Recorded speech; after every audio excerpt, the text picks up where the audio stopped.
मस्जिद बनने के 330 साल बाद शुरू हुई थी हक की जंग।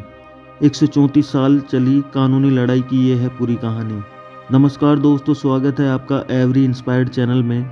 मेरा नाम है रवि। आज मैं आपको बताऊंगा राम मंदिर की शुरू से लगाकर अंत तक ऐतिहासिक कहानी। वीडियो में अंत तक बने रहें। वीडियो को लाइक और जो लोग चैनल पर नए हैं चैनल को सब्सक्राइब करें। चलिए जानते हैं पूरी कहानी। भगवान राम की नगरी अयोध्या में 22 जनवरी को श्री राम मंदिर में राम लल्ला की प्राण प्रतिष्ठा है। मंदिर के उद्घाटन के साथ ही अयोध्या में बना राम मंदिर भारत समेत दुनिया भर में फैले हिंदुओं के लिए आस्था का बड़ा केंद्र बनकर उभरेगा। आज जो भव्य राम मंदिर आकार ले रहा है उसके पीछे दशकों तक चली लंबी कानूनी लड़ाई है। अयोध्या में राम मंदिर निर्माण का सफ़र काफ़ी चुनौतियों भरा रहा है। बाबरी विवाद, अदालतों में चली लंबी लड़ाई और फिर शीर्ष अदालत के फैसले के बाद मंदिर का निर्माण शुरू होना। अब देशवासियों का 22 जनवरी का इंतजार खत्म हो गया है। राम मंदिर की कानूनी लड़ाई 1528 अयोध्या में राम जन्मभूमि पर मस्जिद बनने से शुरू हुआ विवाद। आइए अब आपको इतिहास में लेकर चलते हैं। किस्सा 1526 से शुरू होता है। ये वो साल था जब मुगल शासक बाबर भारत आया। 2 साल बाद बाबर के सूबेदार मीर बाकी ने अयोध्या में एक मस्जिद बनवाई। यह मस्जिद उसी जगह बनी जहां भगवान राम का जन्म हुआ था। बाबर के सम्मान में मीर बाकी ने इस मस्जिद का नाम बाबरी मस्जिद दिया। ये वो दौर था जब मुगल शासन पूरे देश में फैल रहा था। मुगलों और नवाबों के शासन के दौरान 1528 से 1853 तक इस मामले में हिंदू बहुत मुखर नहीं हो पाए। 19वीं सदी में मुगलों और नवाबों का शासन कमज़ोर पड़ने लगा। अंग्रेज हुकूमत प्रभावी हो चुकी थी। इस दौर में ही हिंदुओं ने यह मामला उठाया और कहा कि भगवान राम के जन्म स्थान मंदिर को तोड़कर मस्जिद बना ली गई। इसके बाद से राम लल्ला के जन्म स्थल को वापस पाने की लड़ाई शुरू हुई। 1858 बाबरी मस्जिद बनने के 330 साल बाद शुरू हुई पहली FIR। मीर बाकी के मस्जिद बनाने के 330 साल बाद 1858 में लड़ाई कानूनी हो गई जब पहली बार परिसर में हवन पूजन करने पर एक FIR हुई। अयोध्या रिविजिटेड किताब के मुताबिक 1 दिसंबर 1858 को अवध के थानेदार शीतल दुबे ने अपनी रिपोर्ट में बताया कि परिसर में चबूतरा बना है। ये पहला कानूनी दस्तावेज है जिसमें परिसर के अंदर राम के प्रतीक होने के प्रमाण हैं।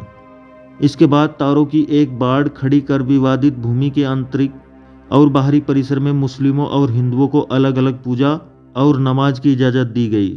1885 जब अदालत पहुंची राम के लिए पक्के घर की बात। 1858 में हुई घटना के 27 साल बाद 1885 में राम जन्मभूमि के लिए लड़ाई अदालत पहुंची। जब निर्मोही अखाड़े के महंत रघुबर दास ने फैजाबाद के न्यायालय में स्वामित्व को लेकर दीवानी मुकदमा दायर किया। दास ने बाबरी ढांचे के बाहरी आंगन में स्थित राम चबूतरे पर बने अस्थायी मंदिर को पक्का बनाने और छत डालने की मांग की। जज ने फैसला सुनाया कि वहां हिंदुओं को पूजा अर्चना का अधिकार है, लेकिन वे जिला अधिकारी के फैसले के खिलाफ मंदिर को पक्का बनाने और छत डालने की अनुमति नहीं दे सकते। 1949 मूर्तियों का प्रकटीकरण। एक और जहां देश भर में अंग्रेजों के खिलाफ आंदोलन चलाकर आज़ादी लेने की मुहिम जारी रही, वहीं दूसरी ओर राम जन्मभूमि की लड़ाई भी जारी रही। देश के आज़ाद होने के 2 साल बाद 22 दिसंबर 1949 को ढांचे के भीतर गुंबद के नीचे मूर्तियों का प्रकटीकरण हुआ। 1950 आज़ादी के बाद पहला मुकदमा। आज़ादी के बाद पहला मुकदमा हिंदू महासभा के सदस्य गोपाल सिंह विशारद ने 16 जनवरी 1950 को सिविल जज फैजाबाद की अदालत में दायर किया। विशारद ने ढांचे के मुख्य गुंबद के नीचे स्थित भगवान की प्रतिमाओं की पूजा अर्चना की मांग की। करीब 11 महीने बाद 5 दिसंबर 1950 को ऐसी ही मांग करते हुए महंत रामचंद्र परमहंस ने सिविल जज के यहाँ मुकदमा दाखिल किया। मुकदमे में दूसरे पक्ष को संबंधित स्थल पर पूजा अर्चना में बाधा डालने से रोकने की मांग रखी गई।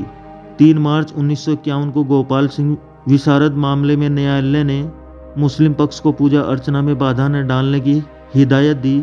ऐसा ही आदेश परमहंस की तरफ से दायर मुकदमे में भी दिया गया। 1959 निर्मोही अखाड़े ने मांगी पूजा अर्चना की अनुमति। 17 दिसंबर 1959 को रामानंद संप्रदाय की तरफ से निर्मोही अखाड़े के 6 व्यक्तियों ने मुकदमा दायर कर इस स्थान पर अपना दावा ठोका। साथ ही मांग रखी कि रिसीवर प्रियदत्त राम को हटाकर उन्हें पूजा अर्चना की अनुमति दी जाए, यह उनका अधिकार है। मुकदमों की कड़ी में एक और मुकदमा 18 दिसंबर 1961 को दर्ज किया गया। ये मुकदमा उत्तर प्रदेश के केंद्रीय सूत्री वक्फ बोर्ड ने दायर किया। कहा कि यह जगह मुसलमानों की है, ढांचे को हिंदुओं से लेकर मुसलमानों को दे दिया जाए।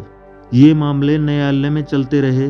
फैसलों की बात करें उससे पहले रामकाज के लिए हुए कुछ और आंदोलनों की तरफ चलते हैं। 1982 हिंदू धर्म स्थलों की मुक्ति का अभियान बात 1982 की है।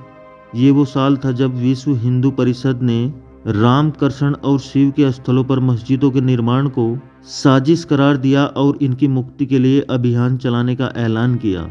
2 साल बाद 8 अप्रैल 1984 को दिल्ली में संत महात्माओं, हिंदू नेताओं ने अयोध्या के श्री राम जन्मभूमि स्थल की मुक्ति और ताला खुलवाने को आंदोलन का फैसला किया। 1986 परिसर का ताला खुला। मुकदमों की बात हुई तो फिर से कानूनी लड़ाई की ओर चलते हैं और बात फैसलों की करते हैं। एक फैसला 1 फरवरी 1986 को आया जब फैजाबाद के जिला न्यायाधीश KM पांडे ने स्थानीय अधिवक्ता उमेश पांडे की अर्जी पर इस स्थल का ताला खोलने का आदेश दे दिया। फैसले के खिलाफ इलाहाबाद उच्च न्यायालय की लखनऊ खंडपीठ में दायर अपील खारिज हो गई। 1989 राम जन्मभूमि पर मंदिर का शिलान्यास जनवरी 1989 में प्रयाग में कुंभ मेले के दौरान मंदिर निर्माण के लिए गांव-गांव शिला पूजन कराने का फैसला हुआ। साथ ही 9 दिसंबर 1989 को श्री राम जन्मभूमि स्थल पर मंदिर के शिलान्यास की घोषणा की गई। काफी विवाद और खींचतान के बाद तत्कालीन प्रधानमंत्री राजीव गांधी ने शिलान्यास की इजाजत दे दी।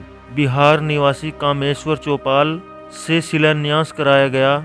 1990 आडवाणी ने शुरू की रथ यात्रा आंदोलन को दे दी धार। 1990 के दशक में आंदोलन तेज हो रहा था। इस बीच सितंबर 1990 को लाल कृष्ण आडवाणी रथ यात्रा लेकर निकले। इस यात्रा ने राम जन्मभूमि आंदोलन को और धार दे दी। देश की राजनीति तेजी से बदल रही थी। आडवाणी गिरफ्तार हुए। गिरफ्तारी के साथ केंद्र में सत्ता परिवर्तन भी हुए। भाजपा के समर्थन से बनी जनता दल की सरकार गिर गई। कांग्रेस के समर्थन से चंद्रशेखर प्रधानमंत्री बने। ये सरकार भी ज्यादा नहीं चली। नए सिरे से चुनाव हुए और एक बार फिर केंद्र में कांग्रेस सत्ता में आई। इन सब के बीच आई वो ऐतिहासिक तारीख जिसका जिक्र किए बिना ये किस्सा पूरा नहीं हो सकता है। 1992 में विवादित ढांचा गिरा। कल्याण सरकार बर्खास्त। तारीख थी 6 दिसंबर 1992। इस दिन अयोध्या पहुंचे हजारों कार सेवकों ने विवादित ढांचा गिरा दिया। इसकी जगह इसी दिन शाम को अस्थायी मंदिर बनाकर पूजा अर्चना शुरू कर दी। केंद्र की तत्कालीन PV नरसिम्हा राव सरकार ने राज्य की कल्याण सिंह सरकार सहित अन्य राज्यों की भाजपा सरकारों को भी बर्खास्त कर दिया। उत्तर प्रदेश सहित देश में कई जगह सांप्रदायिक हिंसा हुई जिसमें अनेक लोगों की मौत हो गई। अयोध्या श्री राम जन्मभूमि थाना में ढांचा ध्वस्त मामले में भाजपा के कई नेताओं समेत हजारों लोगों पर मुकदमा दर्ज किया। इसके साथ ही राम काज की कानूनी लड़ाई में मुकदमों की संख्या में और इजाफा होने लगा। 1993 में दर्शन पूजन की अनुमति मिल गई। बाबरी ढहाए जाने के 2 दिन बाद 8 दिसंबर 1992 को अयोध्या में कर्फ्यू लग गया था। वकील हरिशंकर जैन ने उच्च न्यायालय की लखनऊ खंडपीठ में गुहार लगाई कि भगवान भूखे हैं, राम भोग की अनुमति दी जाए। करीब 25 दिन बाद 1 जनवरी 1993 को न्यायाधीश हरिनाथ तिलहरी ने दर्शन पूजन की अनुमति दे दी। 7 जनवरी 1993 को केंद्र सरकार ने ढांचे वाले स्थान और कल्याण सिंह सरकार द्वारा न्यास को दे दी गई भूमि सहित यहाँ पर कुल 67 एकड़ भूमि का अधिग्रहण कर लिया। 2002 में हाई कोर्ट में शुरू हुई मालिकाना हक पर सुनवाई। अप्रैल 2002 में उच्च न्यायालय की लखनऊ खंडपीठ ने विवादित स्थल का मालिकाना हक तय करने के लिए सुनवाई शुरू हुई। उच्च न्यायालय ने 5 मार्च 2003 को भारतीय पुरातत्व सर्वेक्षण को संबंधित स्थल पर खुदाई का निर्देश दिया। 22 अगस्त 2003 को भारतीय पुरातत्व सर्वेक्षण के न्यायालय को रिपोर्ट सौंपी। इसमें संबंधित स्थल पर जमीन के नीचे एक विशाल हिंदू धार्मिक ढांचा होने की बात कही गई। 2010 इलाहाबाद उच्च न्यायालय ने दिया ऐतिहासिक फैसला। 30 सितंबर 2010 को इलाहाबाद उच्च न्यायालय ने इस स्थल को तीनों पक्षों श्री राम लल्ला, विराजमान निर्मोही अखाड़ा और सूत्री सेंट्रल वक्फ बोर्ड में बराबर बराबर बांटने का आदेश दिया।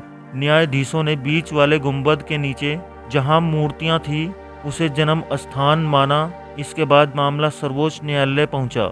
21 मार्च 2017 को सर्वोच्च न्यायालय ने मध्यस्थता से मामले सुलझाने की पेशकश की। यह भी कहा कि दोनों पक्ष राजी हो तो वह भी इसके लिए तैयार है। 2017 सर्वोच्च न्यायालय द्वारा मध्यस्थता की पेशकश। अयोध्या में राम जन्मभूमि की लड़ाई अब देश की सर्वोच्च अदालत तक पहुंच चुकी थी।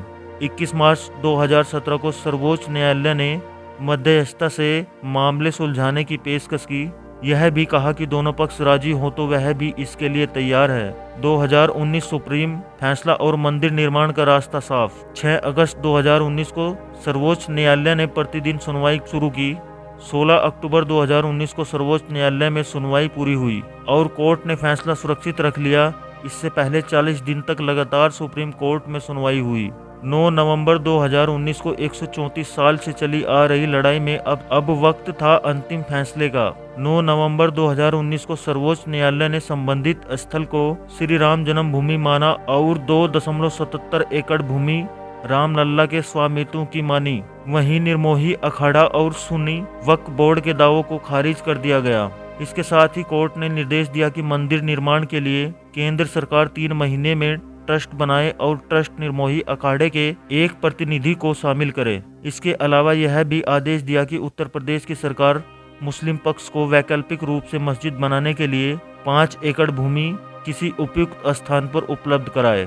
2020 अयोध्या में मंदिर की आधारशिला के साथ निर्माण शुरू। इसी के साथ दशकों से चली आ रही लंबी कानूनी लड़ाई समाप्त हो गई। अब बारी थी निर्माण की। 5 फरवरी 2020 को प्रधानमंत्री नरेंद्र मोदी ने अयोध्या में राम मंदिर निर्माण के लिए राम जन्मभूमि तीर्थ क्षेत्र ट्रस्ट की घोषणा की। ठीक 6 महीने बाद 5 अगस्त 2020 को अयोध्या में राम मंदिर की आधारशिला रखी गई, जिसमें पीएम मोदी शामिल हुए। 2024 भव्य मंदिर में राम लल्ला की प्राण प्रतिष्ठा। 134 साल चली कानूनी लड़ाई के बाद अब अयोध्या में भव्य राम मंदिर का निर्माण हो रहा है। राम जन्मभूमि पर मंदिर के पहले चरण का काम पूरा हो गया है। 22 जनवरी 2024 की वह ऐतिहासिक तारीख है जब मंदिर में भगवान राम की प्राण प्रतिष्ठा हो रही है। 23 जनवरी से मंदिर आम लोगों के लिए खुल जाएगा। दोस्तों, वीडियो अगर पसंद आया हो तो लाइक और चैनल को सब्सक्राइब जरूर करें। जय श्री राम।